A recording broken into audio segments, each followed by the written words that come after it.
Itong abaka ang pinakadabes namin na pinagkukunan namin ng hanap buhay. Abaka yung priority namin kasi araw-araw kami kumukuha ng pera. Diyan kami kumukuha sa abaka. Abaka ang pangunahing kasangkapan sa paggawa ng kasuutan, papel at pera. Ngunit sa mga taong ilang dekada na sa abaka umaasa, sila din ay salat sa pera na nanggaling sa kasangkapang abaka.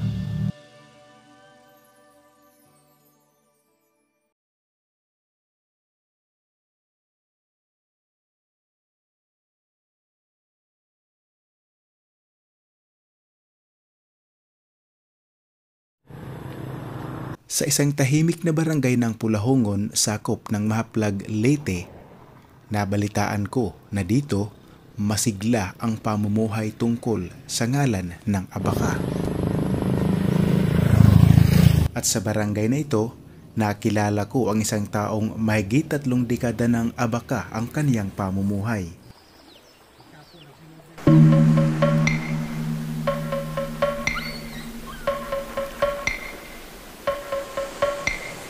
Lunes ng umaga ay sumama ko sa bundok para makita ang pag-harvest ng abaka.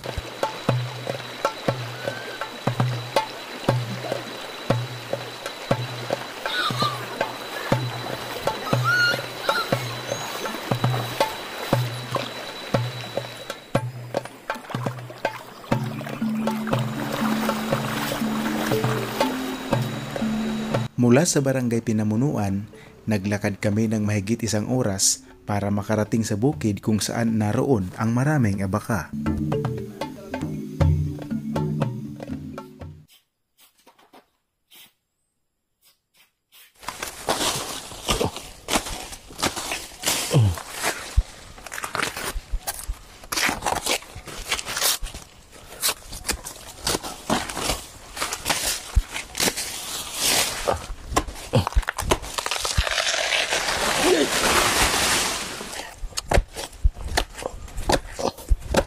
Kalisod. Para malisod ah.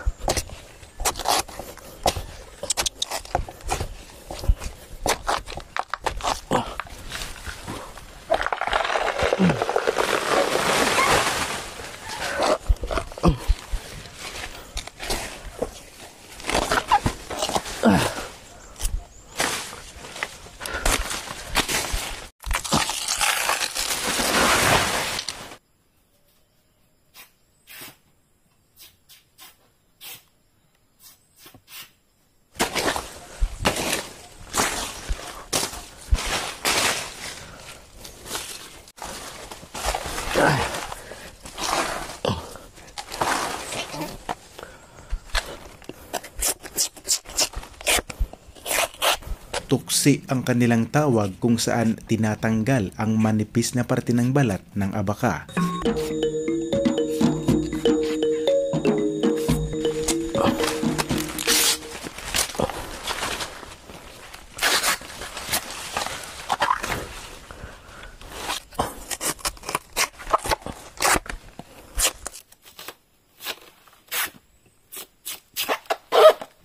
Tinatanggal ang maninipis na bahagi ng balat mula sa malaking katawan hanggang sa pinakailalim.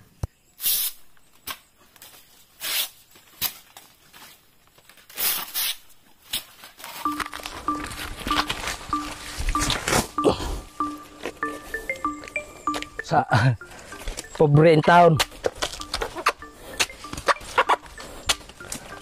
Itong balihon kaya rong mabugat niya itong tinuksi.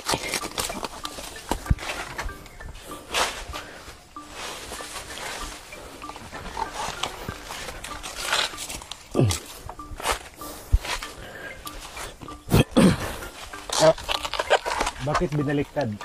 Para bumigat.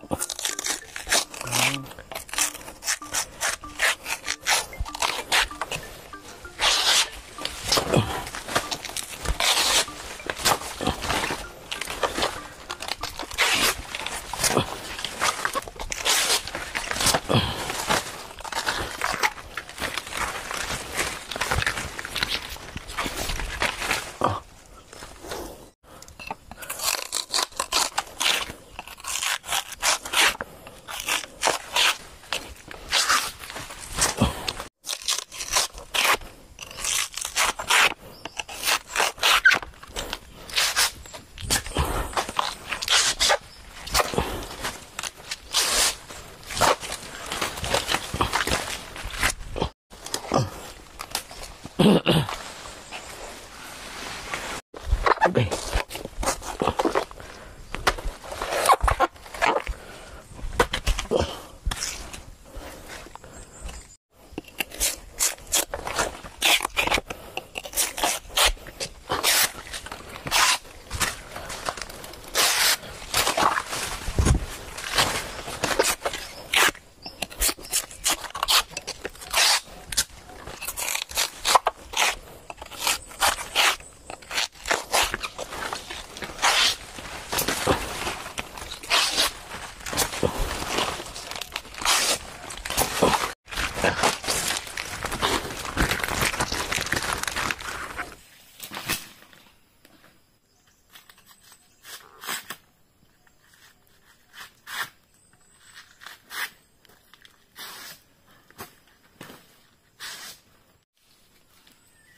Salamat.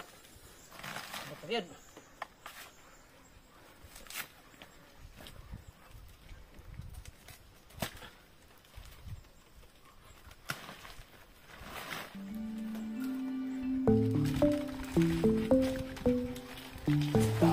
Bata pa lang si Kuya Larry, ito na ang nagisnan niyang hanap buhay.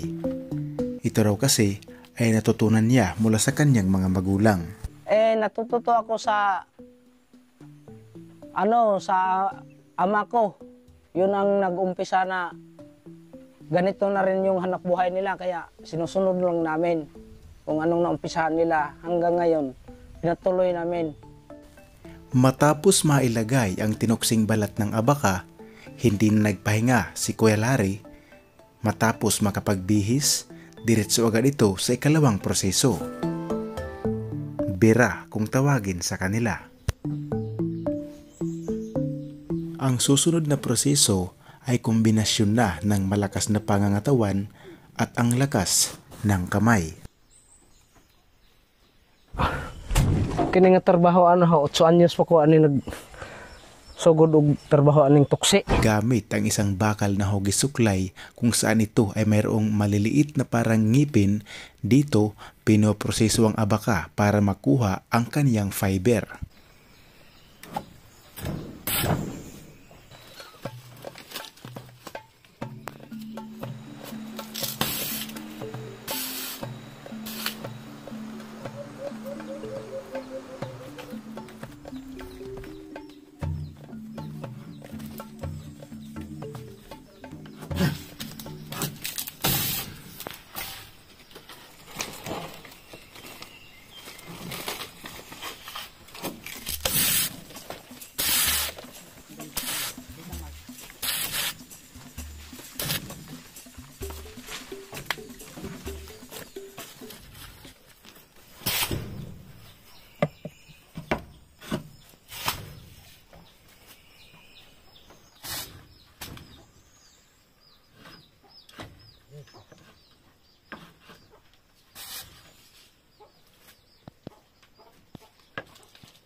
Kasunod sa ikalawang proseso, ito naman ay ibinilad sa ilalim ng mainit na araw.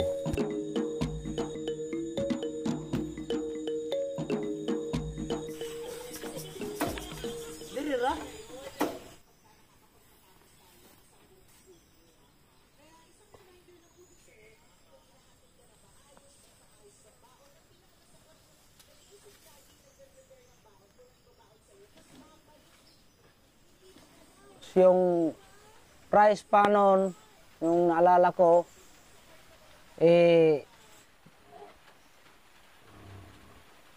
pa lang. Kung magiging tuloy-tuloy ang sikat ng malakas na araw, sa loob ng 12 oras, magiging tuyo na ang kanyang abaka at pwede nang ibenta sa kanilang barangay.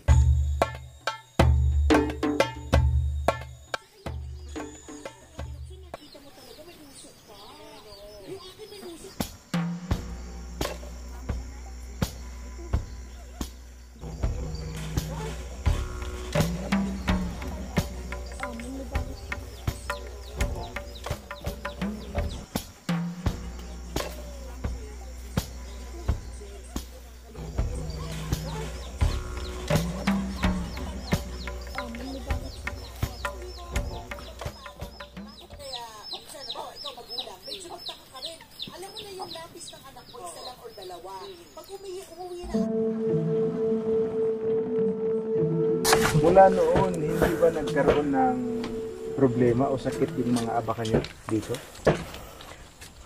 Pagka 2000 na ugpong ning among abaka. Umpong? O Ano yung umpong? gitawag to sakit nga ugpong murag isprihan mo kuno to. Ah, Isprihan niya murag na sinahan ba. Oo. Tanang abaka hantod abot og hinunangan og pangigi. Mar may hugit buhi lagi sa pamilya. oo. Kapag, ano yung the best na panahon kapag nagkaabaka kayo? Yung ting init. Na araw? Mga Hulyo ana mga Mayo, Abril ana may pinaka kuan kay huwaw man lilim kauga. Oo.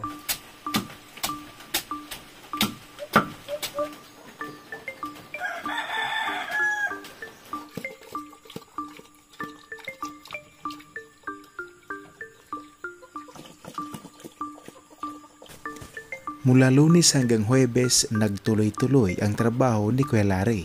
Ngunit dahil sa sama ng panahon, hindi natuyo ang kanyang ibang abakang trinabaho. Paano kung tag-ulan? Tagulan ano lang namin sampay dito sa loob.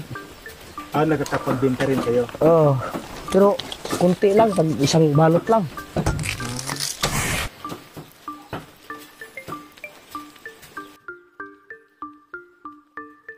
Dahil sa tag-ulan, hindi pa natuyo ang iba niyang abaka. Ngunit ang naunang 5 punong abaka ay tuyo na at handa nang ibenta sa kanilang barangay.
Taong 2001, maraming abaka ang namatay dahil sa sakit na hindi malaman.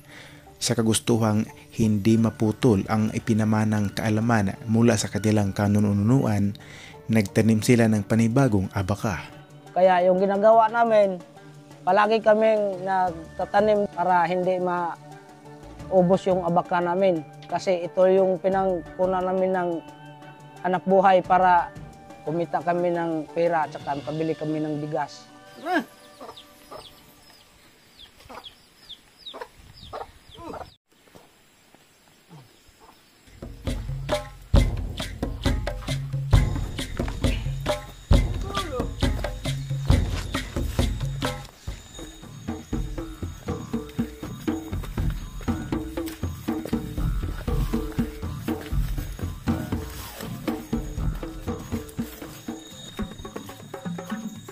Mahirap ba sa'yo yung ginagawa mo? Mahirap pa. Sobrang hirap. Kailangan buhusan mo ng lakas to para maka pera.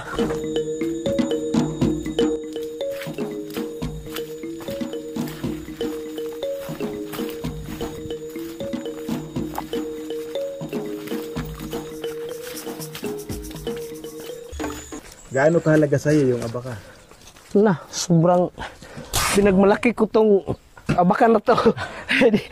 Dito lumalaki yung mga anak ko. Nagkaapon ako ng 4. Ano sa buhay mo yung abaka? Sa tingin mo, ano sa buhay mo yung abaka? Itong pinakadabis na buhay, hanap buhay namin na kumikita kami ng pera. Ito yung pinakadabis.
Itong abaka ang pinakadabis namin na pinagkukunan namin ng hanap buhay.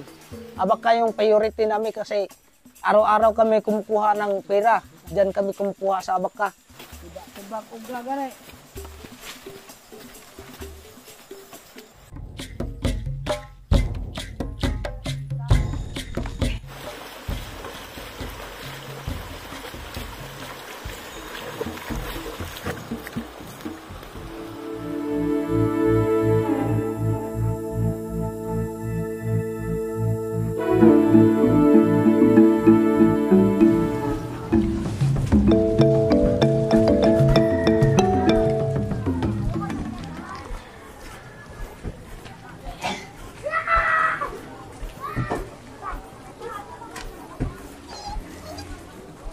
Gamay ragang nadabi kay sa amang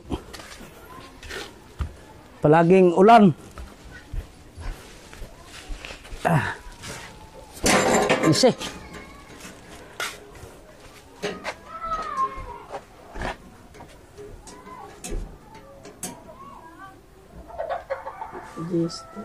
Jis lang. 10 kilos? Oo. 10 kilos.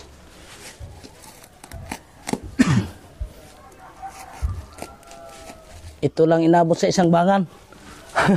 Ilang araw? Mula Lunes, Martes, Miyerkules, Huwebes ngayon. Minalas nga lang kasi inulan. Inulan hindi na dala yung iba. Dito na mula dito sa barangay nyo, anong lugar yung last na binabagsakan? sa ano sa Chingbi tsaka sa ano dyan sa Sugod. Sabay ba yung Chingbi tsaka yung ano sa Sugod. Ay sa Sugod. Ay Kasil. Kasil ang sugod. Kung baga dito, tapos papunta sa Sugod. Oh, Southern Tapos- Leyte na. sugod. Tapos, Chingbi sa Baybay. mo deliver kayo sa Baybay, Bek. Sa Chingbi mo. Chingbi sa Baybay. Kasil ang dito sa sugod. Oo. Dami.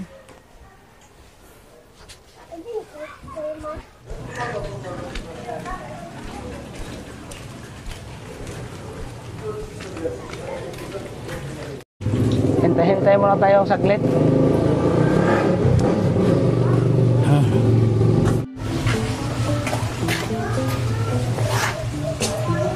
Saan mo gamitin yung ano mo ngayon, yung kita?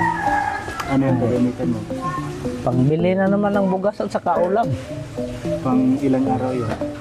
Mga 2 araw siguro. Depende sa kita. Oh, Pag naubos, pag maubos ay balik na naman sa bukid. Natututo ako sa ama ko. Yun ang nag-umpisa na ganito na rin yung hanap buhay nila. Kaya sinusunod lang namin kung anong naumpisahan nila hanggang ngayon. Pinatuloy namin. Yung mga anak ko, alam na nila kung anong paggagawa ng lanot. Marunong na tumutuksi. Tutuksi kami dito. Sabay-sabay kami pag walang pasok.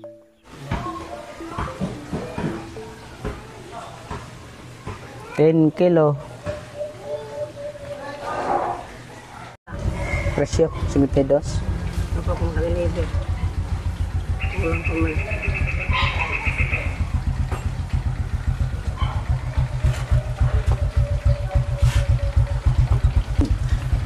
ilan? Halin, Ilan? 440. Overall na yun. Oo, lahat na.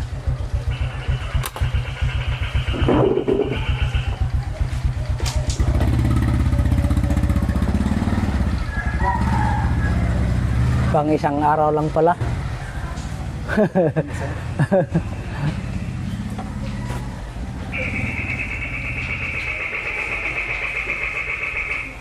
Pag wala kasi ano, ulan. Pag walang ulan, marami sanang nadala. Umuulan. Hindi tayo nakatuyo ng iba. Kasi lang yan, ni tate, yung ano niya, yung Ito lang. kita niya. 400. Pag tinundo talaga, Okay. talagang maraming pira. Tinundo talaga. Anong ibig sabihin ito? Yan ang GK. Yung first class na yan. First class. O yung puti. Ano, Oh. Saka yung white o yung mga itim-itim. Yun yung 1 kilo bawas sa ano. Bawat linggo, ilan yung pinaka-minimum mo na kinikita sa pag-aabaka? Pag umaaraw lang, walang ulan, kukuha ko ng 80 kilos, may 50, hindi magkaparehas yung ano na, tuksi. Pero bawat linggo may income ka. O mayroon. May lubi naman. Pag hindi kami tumutuksi, dan kami sa lubi. Hahanap kami ng maghuhurnal kami. Mula dito sa Mahaplag, Leyte, ako po si Antonio Cavubas at ito ang Province Life TV, Discoveries, History, Explore, and Document Network.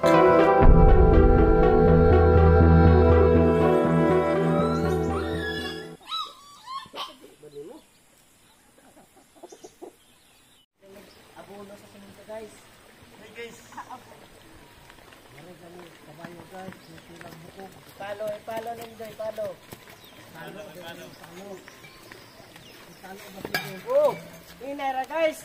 Goy. Ginoon. Na sa bit.